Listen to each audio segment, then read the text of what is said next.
मुरुम शहरात रंगपंचमी सण उत्साहात साजरी.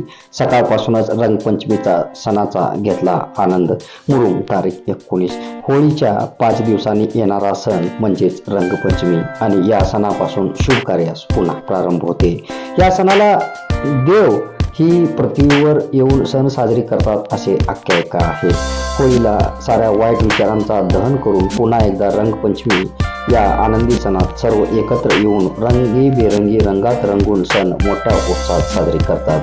प्रेमाचा आणि आनंदाचा प्रतीक म्हणूनही या सणाकडे पाहिले जाते. मुरुम शहरात दिनांक 19 वार बुधवार रोजी सकाळपासूनच चिमुकल्यापासून ते मोठ्यापर्यंत रंगपंचमी सण साजरी करण्यास सुरुवात झाली. शहरातील नेहरूनगर भागातील वीर ककय्या प्रतिष्ठान, अशोक चौकातील अशोक चौक गणेश मंडळ, टिळक चौकातील युवक, किसान चौक, सुभाष चौक, हनुमान चौकातील युवक चौकात रंगाची हंडी बांधून हंडी फोडली जाते.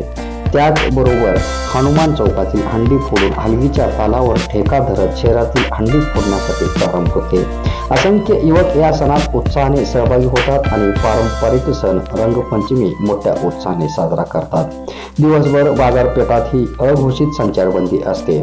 शहरात व त्याचबरोबर रानात वनभोजनाचा आयोजन करून रंगपंचमी सण मोठ्या उत्साही आणि आनंदी वातावरणात पार पडते. मुरुम शहरात ही परंपरा गेले अनेक वर्षापासून येथील विविध भागातील युवक वर्गातून जोपासली जाते.